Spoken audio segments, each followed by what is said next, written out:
Hello everyone, welcome back to my YouTube channel.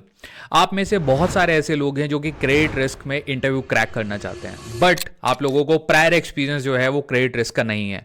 तो ये question मुझे बहुत सारे सब्सक्राइबर से अक्सर आता है कि जो क्रेडिट रिस्क की जॉब है उसको हम किस तरह से क्रैक कर सकते हैं। हमें बेसिकली आपने कोर्स तो दे दिया रजत, आपने बहुत सारे कोर्सेज हमें दे दिए हैं यूट्यूब पे फ्री ऑफ कॉस्ट, बट आप हमें थोड़ा इंटरव्यू प्रिपरेशन के लिए भी गाइड करो।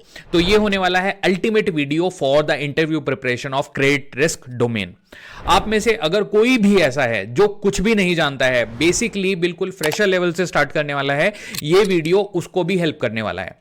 तो अब बात करते हैं डायरेक्टली। देखिए, क्रेडिट रिस्क को कवर करने के लिए आपको 3 पिलर बहुत इंपॉर्टेंटली आने चाहिए। अगर आप किसी भी कंपनी में इंटरव्यू देते हो तो इन्हीं 3 पिलर के अराउंड आपका जो पूरा इंटरव्यू प्रोसेस है वो end to end circle back करता है।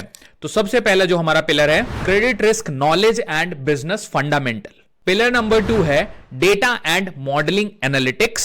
पिलर नंबर 3 है टूल्स एंड इंडस्ट्री अवेयरनेस। तो अब बात करते हैं one by one each of the pillar के बारे में। देखिए, आपको अंडरस्टैंड करना है हर एक पिलर को डिटेल में। जो मैं बोलने वाला हूं, मेक श्योर आप उसके प्रॉपर नोट्स भी बनाएं। तो सबसे पहला जो हमारा पिलर है credit risk and business fundamental, उसमें आपको यह चीज प्रॉपरली अंडरस्टैंड कर लेनी है कि उसमें आपको बिजनेस गोल के बारे में पता होना चाहिए। आपको पता होना चाहिए कि क्रेडिट रिस्क में हर एक पर्टिकुलर जो कॉन्सेप्ट है वो किस तरह से काम करता है। फॉर एग्जाम्पल, अगर आप डिफॉल्ट की बात करेंगे तो डिफॉल्ट क्या होता है, डिफॉल्ट का जो पूरा लाइफ साइकिल होता है उसमें आप चार्ज ऑफ, राइट ऑफ, ये सारी चीजें कैलकुलेट करते हैं। तो what is the meaning of each of them, आपको पता होना चाहिए कि रिटेल वर्सेस कॉर्पोरेट अगर हम बात कर रहे हैं प्रोडक्ट्स की तो उसका क्या मतलब है।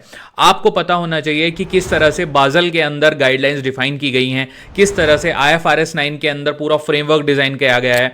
बाजल एंड IFRS 9, इन दोनों में डिफरेंस क्या है, कौन सा यूएस में ज्यादा यूज होता है, कौन सा यूरोप में ज्यादा यूज होता है। आपको इस लेवल पे अंडरस्टैंडिंग होनी चाहिए, इट्स वेरी इंपॉर्टेंट। आपको पता होना चाहिए पोर्टफोलियो मैनेजमेंट के बारे में, कलेक्शन स्ट्रैटेजी किस तरीके से काम करती है, किस तरीके से पूरा लाइफ साइकिल रिपोर्ट करता है ऑपरेशन टीम को। आपको ये सारी नॉलेज होनी चाहिए। ऑल्सो आपको पता होना चाहिए माइक्रो इकोनॉमिक फैक्टर जो होते हैं, इन्फ्लेशन किस तरह से हिट कर रही है, कितनी ज्यादा एक पर्टिकुलर कंट्री में जो इकोनॉमी है वो कितनी ज्यादा ग्रो कर रही है। ये सारे फैक्टर बहुत ही इंपॉर्टेंट होते हैं अंडरस्टैंड करने के लिए पूरी तरह से कॉन्सेप्ट ऑफ क्रेडिट रिस्क। तो ये है पिलर नंबर 1 एंड ये सारे कॉन्सेप्ट हैं पिलर नंबर 1 के अंदर। अब बात करते हैं पिलर नंबर 2 की, जो की है डेटा एंड मॉडलिंग एनालिटिक्स। तो सबसे पहले तो आपको डेटा की अंडरस्टैंडिंग प्रॉपर होनी चाहिए। डेटा के अंदर मिसिंग वैल्यू क्या है, किस फॉर्मेट में आपका डेटा आ रहा है, जो डेट वाले कॉलम्स हैं, जिन जिन कॉलम्स के अंदर डेट आ रही है उनका प्रॉपर फॉर्मेट यूज किया गया है कि नहीं यूज किया गया है। जो अमाउंट वाले कॉलम है वो सब एक सिंगल करेंसी में है या नहीं, ऐसा तो नहीं है कि कुछ यूरो में डेटा आ रहा है, कुछ US डॉलर में आ रहा है। तो आपको डेटा लेवल पे अंडरस्टैंडिंग होना बहुत जरूरी है। सेकेंड थिंग इसी के अंदर है, आपको पता होना चाहिए कि आपको कौन सा मॉडल अप्लाई करना है। आपको डेटा के बेसिस पे जज करना पड़ता है कई बार कि आप लॉजिस्टिक रिग्रेशन अप्लाई करने वाले हो, या आप रैंडम फॉरेस्ट अप्लाई करने वाले हो, या डिसीजन ट्री अप्लाई करने वाले हो। तो इस लेवल पे आपको अपनी अंडरस्टैंडिंग को बिल्ड करना है on the need of the data. इसके अलावा आपको स्कोर कार्ड लेवल पे नॉलेज होना बहुत जरूरी है कि स्कोर कार्ड किस तरह से आपको बिल्ड करना है, वेट ऑफ एविडेंस क्या होता है, इंफॉर्मेशन वैल्यू क्या होती है, लॉग ऑफ ऑड्स क्या होता है। एंड आपको वैलिडेशन साइड पे नॉलेज होना भी बहुत इंपॉर्टेंट है कि किस तरह से जीनी कोएफिशिएंट कैलकुलेट होता है, केएस किस तरह से निकलता है। तो ये कुछ ऐसी मैट्रिक्स है जो बहुत ही इंपॉर्टेंट है। इसके अलावा होता है P value, Z score, and इसके अलावा होता है पॉपुलेशन स्टेबिलिटी इंडेक्स, और इसको हम कहते हैं column stability index. So PSI and CSI, ये कॉन्सेप्ट बहुत इंपॉर्टेंट है इस डेटा पिलर के अंदर। इसके अलावा आपको नॉलेज होनी चाहिए डेटा कैलिब्रेशन की, आप किस तरह से बैक टेस्टिंग करते हो, एंड रैंक ऑर्डरिंग किस तरह से की जाती है प्रॉपरली। तो ये है हमारा पिलर नंबर 2। अब बात करते हैं पिलर नंबर 3 के बारे में, जो कि है completely technical pillar. Technical pillar का मतलब यह है कि यहां पे आपको टेक्नोलॉजी यूज करनी पड़ती है। जब आप step number 1 and step number 2 complete कर लेंगे तो उसके बाद यही पिलर बचता है जहां पे आपको बहुत ज्यादा मेहनत करनी है। तो की बात करता है कंप्लीटली टेक के बारे में। देखिए, आपको नॉलेज होनी चाहिए पाइथन की, आपको पाइथन की बेसिक नॉलेज है तब भी चलेगा। उसके अलावा आपको NumPy, pandas, Matplotlib and scikit plot, इन लाइब्रेरीज का बहुत अच्छे से पता होना बहुत इंपॉर्टेंट है।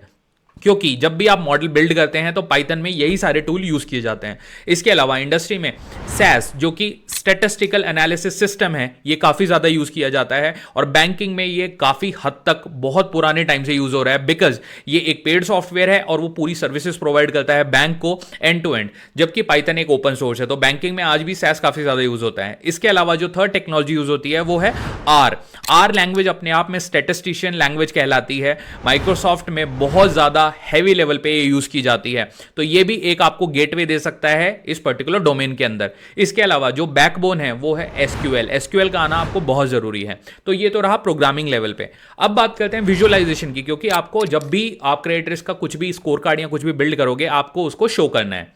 बिजनेस जब तक ग्राफ या फिर चार्ट्स नहीं देखेगा तब तक वो प्रॉपर्ली उस चीज को अंडरस्टैंड नहीं कर पाएगा। तो उसके लिए आपको पावर बीआई टैब्लू का आना बहुत इंपॉर्टेंट है। आई वुड से आप पावर बीआई को लर्न करिए। देखिए पावर बीआई को जो बैक करता है, माइक्रोसॉफ्ट बैक करता है, तो कहीं ना कहीं मार्केट में टैब्लू के कंपैरिजन में पावर बीआई अब ज्यादा यूज होता है।